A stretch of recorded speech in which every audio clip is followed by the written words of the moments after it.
के बिजनेस दो तरह के लोग चलाते हैं, सेम बिजनेस चलाते हैं। दो तरह के लोग हैं, बिजनेस सेम है, एक का चल रहा है एक का फेल है। Information, knowledge. गयूस एक व्यक्ति था जिसने एक सेवा ली हुई थी चर्च में। वो पास्टर्स लोगों को, क्योंकि तब जमाने में क्या होता था, पास्टर्स की कमी थी, तो जो प्रेरित लोग होते थे वो पास्टर्स को भेजते थे।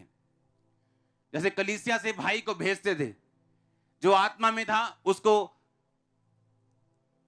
आगे भेजा जाता, जा तू उस कलीसिया में जा, तू उस जगह पे जा, तू फलानी जगह पे जा और वहां लोगों को प्रचार कर। क्योंकि उस टाइम फेसबुक नहीं था, फोन नहीं था, मीडिया नहीं था, टीवी नहीं था। कलीसिया में गलत शिक्षाएं चलती थी। कोई बोलता था कि यीशु मसीह आ गया, दोबारा प्रकट हो गया, कोई बोलता था ये हो गया, ऐसी कई सारी चीजें थी। ये नहीं खाना, वो नहीं खाना, उसे हाथ नहीं लगाना, बहुत से लोगों की मिक्स शिक्षाएं थी, जिन्हें दूर करने के लिए प्रेरित लोग अपने भाइयों को और अपने पास्टर्स को, प्रेरितों को दूसरी कलीसियाओं में, दूसरी जगहों पे भेजते थे।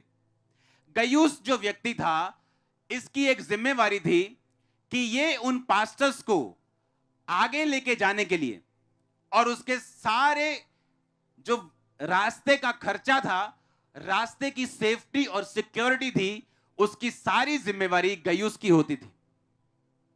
गयूस क्या करता था कि जब प्रेरित लोग उसे देते थे कि ये भाई हम भेज रहे हैं, चिट्ठियां आती थी, इसका ध्यान रखना, इसको आगे पहुंचा देना, जो काम पवित्र आत्मा करना चाहता है उसमें इसकी मदद करना।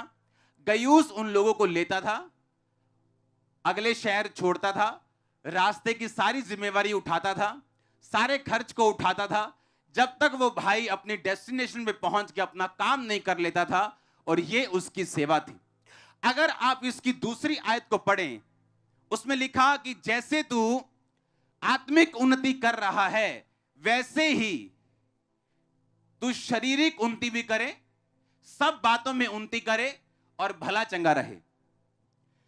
आज बहुत से क्रिश्चियन जब बाइबल उठाते हैं और ये वचन पढ़ते हैं, इस वचन को डिक्लेयर करना शुरू करते हैं अपनी लाइफ के ऊपर कि प्रभु तेरी मर्जी ये है कि जैसे तू आत्मिक उन्नति कर रहा है, तू शरीर में भी उन्नति करे, तू सब बातों में उन्नति करे, भला चंगा रहे। प्रभु ये वचन मेरी जिंदगी में पूरा हो। जबकि उन लोगों को ये नहीं पता ये वचन आप लोगों के लिए लिखा नहीं गया। प्रॉब्लम ये, फिर लोग बोलते हैं वचन अभी तक मेरी लाइफ में पूरा क्यों नहीं हुआ? क्योंकि बाइबल का हर एक वचन आप लोगों, सब लोगों के लिए नहीं। उसको समझना पड़ेगा कि किसको ये व्यक्ति बात बोल रहा है। जिस तरह पौलुस ने कहा था कलीसिया को कि तुमने मेरी घटी को पूरा किया, सिर्फ इसी कलीसिया ने मेरी फाइनेंशियल चीजों को पूरा किया। अब मेरा परमेश्वर उस धन के अनुसार जो यीशु मसीह में है, महिमा सहित तुम्हारी घटी को पूरा करेगा। यह सबको नहीं कहा गया, उस कलीसिया को जो अलर्ट थी, जिन्हें मालूम था हमारी जिम्मेवारी है, हमने सुसमाचार को आगे लेके जाना है। लेकिन आज अगर कोई बंदा रात को दारू पिए, रात को गलत काम करके सुबह बोले परमेश्वर तेरे वचन में लिखा है कि तू हर घटी को मेरी महिमा सहित मसीह यीशु में पूरा करेगा, मैं इस वचन को क्लेम करता हूं, तो आपका परमेश्वर बाबा नहीं कि आप कुछ भी करें, किसी को भी गाली दें, कुछ भी खाएं पिएं, कुछ भी करें और अगले दिन बाबा जी को एक बोतल शराब दे और बाबा जी खुश, आप भी खुश।